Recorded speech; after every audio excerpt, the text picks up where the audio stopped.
लोगों को लगता है एक दो ही तो 7 सीटर आती हैं, जबकि 10 से ज्यादा ऑप्शन उपलब्ध है। मगर आप ध्यान से देखते ही नहीं उन गाड़ियों को जो एक्चुअली में ज्यादा बेहतर 7 सीटर हैं।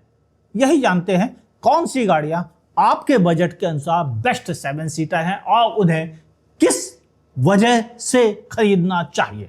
मैं हूं आपका होस्ट अमित और आप देख रहे हैं आस्क कार गुरु। ये सच बात है कि जब 7 सीटर खरीदने की बात आती है तो लोग असली पर्पज भूल जाते हैं क्यों 7 सीटर खरीदनी है। जी हां, असली मुद्दा जो 7 सीटर खरीदने के लिए सबसे इंपॉर्टेंट है वह है एक्चुअल फ्यूल इफिशिएंसी। वो भी तब जब आप 7 सीटर खरीद रहे हैं तो 7 लोगों के बैठने के बाद मिल रही हो। हाँ, वो एवरेज किसका ज्यादा है ये जानना बहुत जरूरी है, क्योंकि इस समय पेट्रोल भी आसमान छू रहा है, डीजल भी आसमान छू रहा है, सीएनजी भी आसमान छू रहा है और हाइब्रिड के पास भी चैन नहीं है। और केवल एसयूवी नहीं, एमपीवी भी आती है 7 सीटर और अच्छी है, आरामदायक भी। चलिए, दूसरा रीजन जिसे आपको जरूर देखना चाहिए, इसने खरीद ली, उसने खरीद ली, इसके पास 7 सीटर, उसके पास 7 सीटर, मैं भी ये वाली ले आता हूं। अरे भाई, अपनी जरूरत पर गौर करो। आज की तारीख में मिलने वाली बाजार में 7 सीटर एक्चुअल में 4 सीटर हैं, 3 बच्चों की सीटें हैं। अब ऐसे जोड़ लो तो 7 हो जाती हैं, बाकी एक्चुअली में तो वो 4 सीटर ही हैं। तो फिर आपको ये देखना पड़ेगा कि कौन सी असली 7 सीटर है। पता पड़ा, नाम तो बड़ा भोकाली है लेकिन बैठने लायक तो 4 ही एडल्टों की जगह है। जी हाँ, जाइए अपनी फैमिली को लेकर और बैठिए 3rd रो में और टेस्ट ड्राइव कीजिए और उनसे पूछिए कि 3rd रो में एडल्ट को बैठ के कैसा लगा। बच्चों का नहीं, एडल्ट को बैठ के कैसा लगा। बच्चे तो कहीं भी खुश हो जाते हैं। तो बड़े लोग समझदारी से डिसीजन लेते हैं, आप भी उसमें शामिल होइए। देखा देखी 7 सीटर मत लेना। तीसरा पॉइंट, फैमिली कंफर्ट। देखो भाई, गाड़ी फैमिली के लिए ले रहे हो ना, अगर जरूरत नहीं है तो फिर 7 सीटर क्यों ले रहे हो? 5 सीटर खरीद लो, फायदे में रहोगे। क्यों? वो ज़्यादा एवरेज देगी, मेंटेनेंस कम होगा, पैसे भी थोड़े बच जाएंगे और लॉन्ग टर्म में भी फायदे का सौदा रहेगा। तो अगर 7 सीटर तभी खरीदो जब एक्चुअली 7 सीटर एक्यूपाई रहे मोस्ट ऑफ द टाइम, मतलब 70% जर्नी में 7 लोग बैठ के चलते हो, तो 7 सीटर खरीदना समझदारी है, वरना नादानी। और ऐसा काफी लोगों को मैंने करते देखा है। तो फैमिली कंफर्ट को प्रेफरेंस दीजिए और चेक कीजिए सस्पेंशन कैसा है टेस्ट ड्राइव करते समय। लेकिन टेस्ट ड्राइव किसकी लेनी है? ना ना ना ना, सबकी लेनी है। ध्यान से समझिए। हम लोग गलती वही करते हैं कि एक गाड़ी चूज कर लेते, ये हमें अच्छी लग रही है, इसी पे गए, चला के देखी और पैसे दे के चले आए। No no no no no no, यही तो वो गलती है जो सब करते हैं और सब पछताते हैं। आप मत करो। क्या करना है, पहले जाइए उस सेगमेंट की जो आप खरीदने जा रहे हैं, उस प्राइस में मिलने वाली जितनी और 7 सीटर है सबकी टेस्ट ड्राइव लो। फिर उसके बाद घर पे बैठो आराम से पूरे परिवार के साथ और सबकी अच्छाइयां बुराइयों के बारे में बात करो और फिर तय करो ये वाली हमारे लिए बेहतर है, वो वाली नहीं जो हम पहले सोच रहे थे। बिल्कुल सही पकड़ा। यही रीजन है कार खरीदते समय हमें सोचना चाहिए क्या बेहतर है। चलिए, अब गाड़ियों की लिस्ट दूं इससे पहले इंपॉर्टेंट, वीडियो अच्छा है मुझे भी पता है, तभी आप देख रहे हैं, काम का है, आपके परिवार के लिए नहीं, सभी के परिवार के लिए। तो अभी तक इसे अपने दोस्तों के साथ उनके व्हाट्सएप ग्रुप, यहां फालतू के जोक चले जाते हैं, वहां पर शेयर कीजिए ताकि उनको भी पता चले कि असली 7 सीटर गाड़ी उनके बजट के लिए कौन सी है या एसयूवी कौन सी है। और हाँ, उनके फेसबुक पेज पे तो नहीं डाल सकते, अपने तो कर सकते हैं ना, अपने फेसबुक पेज पर इसे शेयर कर दीजिए ताकि आपके मिलने वाले भी देख सके, वो जिन्हें आपने व्हाट्सएप नहीं किया। हाँ, क्या आपने भी सब्सक्राइब ही नहीं किया अभी तक?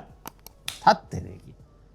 हाँ, ऐसा काफी है, मेरे काफी व्यूअर्स ऐसे हैं जो कार गुरु सर्च करके आते हैं मेरे वीडियो देखने, लेकिन सब्सक्राइब नहीं करते। भाई, अच्छे अच्छे काम के वीडियो मिस हो जाते हैं आपसे और आप पूछते हो इस कार के बारे में बता दो, इसके बारे में बता दो, उसके बारे में बता दो, जबकि कार गुरु ने 300 से ज्यादा डिफरेंट कारों को रिव्यू किया अब तक और सबके वीडियो है। कौन है ऐसे लोग जिन्होंने इतनी गाड़ियों का रिव्यू किया? बहुत कम।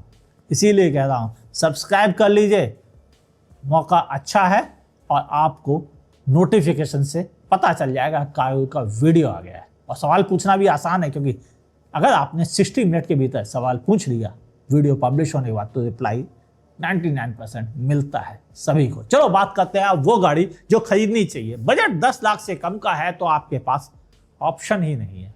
असली 7 सीटर फैमिली कार के नहीं है, नहीं, एक ही गाड़ी है, ऑप्शन ही है बस। रिकमेंडेड, कंडीशनल है।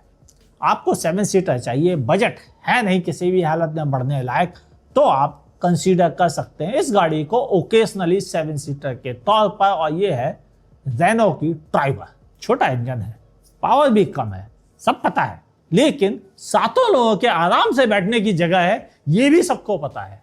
हाँ, सर्विस सेंटर कम है, ओवरऑल ये बढ़ भी रहे हैं, हाँ, डस्टर के आने के बाद, मगर डाउट अभी भी काफी लोगों को है। ओवरऑल ट्राइबर उन लोगों के लिए अच्छा ऑप्शन है जिनमें कुछ लोगों को 7 सीटर की जरूरत पड़ती है कभी कभी पूरे परिवार के साथ जाने के लिए, लेकिन बजट बिल्कुल नहीं है ऊपर जाने का। तो फिर अगर आपकी जेब में 10 लाख रुपए से कम है तो ट्राइबर एक ऑप्शन है। हाँ, आपको दिक्कत कहाँ आएगी? लो पावर होने की वजह से ओवरटेकिंग में जब 7 लोग बैठे होंगे, पहाड़ों पर जब सीधी चढ़ाई होगी, नाइट ड्राइव में क्योंकि इसमें सिर्फ प्रोजेक्टर हेडलैम्प है, पहाड़ों पर आपको वाइड लाइट भी चाहिए।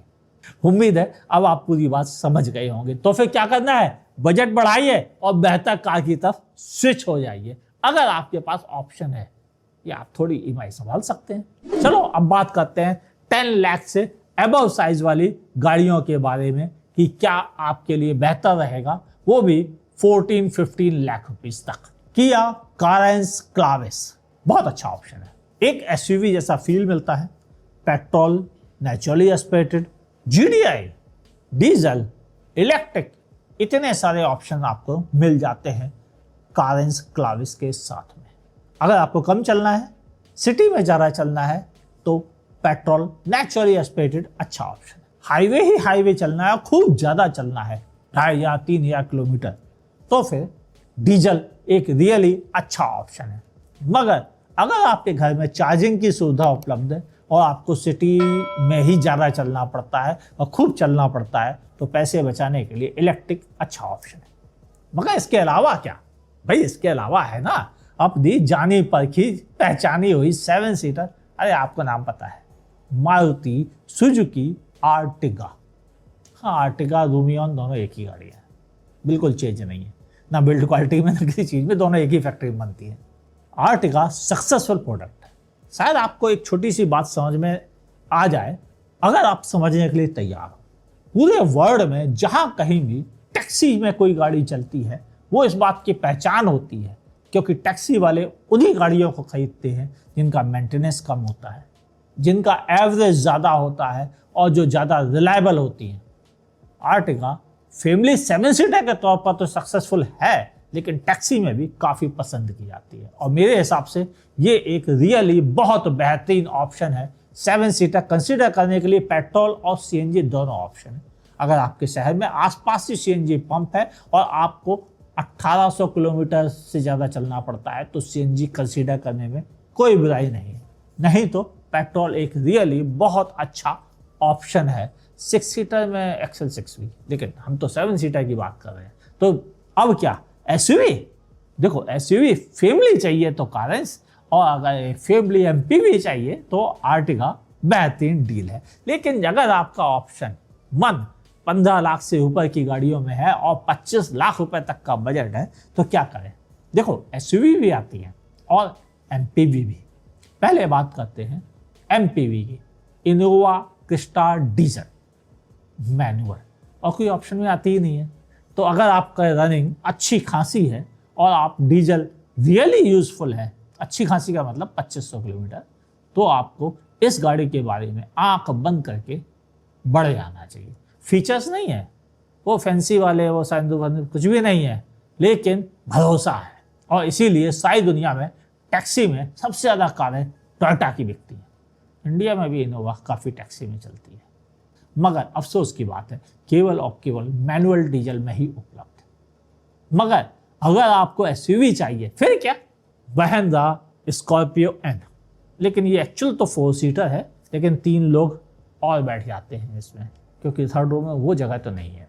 लेकिन स्कॉर्पियो से चलने वाले लोग सिर्फ भोकाल की वजह से चलते हैं, तकलीफों की तो उन्हें फिक्र ही नहीं होती है, वो इसी में खुश हैं कि हमारा भोकाल है, हम स्कॉर्पियो से चल रहे हैं। तो बस ऐसे लोगों के लिए एक बेहतरीन एसयूवी है। हाँ, फैमिली के लिए उतनी कंफर्टेबल नहीं है, गाड़ी काफ़ी झूलती है, ड्राइविंग सीट भी उतनी कंफर्टेबल नहीं है, उसमें भी परफेक्ट पोजीशन आने के लिए काफ़ी बार सीट को एडजस्ट करना पड़ता है। लेकिन ये बात सही है कि गाड़ी सॉलिड है, अच्छा इंजन है, ठीक ठीक से फीचर्स भी मिल जाते हैं। बस एक ही कमी है, एडास। चलो जाने देते हैं, मगर एडास चाहिए तो क्या भाई, महिंद्रा ही चाहिए ना, तो फिर सबसे बेहतरीन फैमिली 7 सीटर पे जाइए, महिंद्रा की XUV 7XO। कंफर्ट इतना कि दूसरे कोई भी गाड़ियां इस सेगमेंट में नहीं दे पाती। हाँ, वो दा विंची एक्चुअली में कंफर्टेबल है, ये बात सच है, और साथ ही आपको काफ़ी फीचर्स भी मिलते हैं। बेस वेरिएंट भी लेंगे तो 3 स्क्रीन मिल जाती हैं और सनरूफ भी आपको मिल जाती है। और क्या चाहिए, फैमिली खुश, बच्चे खुश, बड़े खुश, सबके एंटरटेनमेंट का इंतजाम, और एक सॉलिड गाड़ी भी। एडास फीचर भी मिल जाते हैं इसके साथ अगर आप टॉप एंड वेरिएंट के साथ जाते हैं। तो ओवरऑल देखा जाए तो ये एक अच्छा ऑप्शन है। लेकिन अगर आपको महिंद्रा चाहिए ही नहीं तो सफारी क्या बुरी, अच्छा डीजल, अच्छा पेट्रोल, दोनों के साथ ऑटोमेटिक का ऑप्शन, और पेट्रोल में खरीदना है तो सफारी को थोड़ा ज़्यादा प्रेफरेंस देना चाहिए स्कॉर्पियो और 7XO के मुकाबले। क्यों? क्योंकि सफारी ज़्यादा बेहतर परफॉर्मेंस भी देती है, और साथ ही साथ ध्यान से समझना मेरी बात, ज़्यादा एवरेज देती है, जिसके बारे में लोग कम बात करते हैं। यानी सफारी एक्चुअली ज़्यादा एवरेज देने वाली पेट्रोल, मैनुअल और ऑटोमेटिक ऑप्शन है। मैं कहूँगा ऑटोमेटिक लेना, जब इतने पैसे खर्च कर रहे हो तो ऑटोमेटिक ज़्यादा बेहतर डील रहेगी। ओके, अब अगर 25 लाख से ऊपर जाना है तो क्या किया जाए? देखो, एसयूवी वगैरह तो बहुत सारी हैं, लेकिन वो 7 सीटर वो भी नहीं है।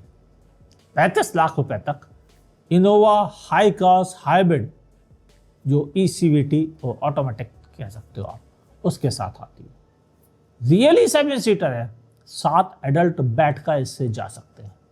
6 सीटर वाला भी ऑप्शन आता है, वो भी काफ़ी कंफर्टेबल है। यानी ओवरऑल असली 7 सीटर इस पूरे सेगमेंट की यही है इनोवा हाई क्रॉस। सिटी में भी अच्छा एवरेज देती है आपको, 14 से लेकर 16 के बीच, या कुछ लोगों को 17-18 भी मिल जाता है। यानी ओवरऑल अच्छा एवरेज प्रोवाइड कर देती है गाड़ी, बड़े आराम से 7 लोगों के साथ में। अगर इससे ऊपर जाना है तो कुछ एक एसयूवी ऑप्शन में उपलब्ध है, जैसे कि मैजिस्टर, फॉर्च्यूनर, ये ठीक ठीक ऑप्शन है।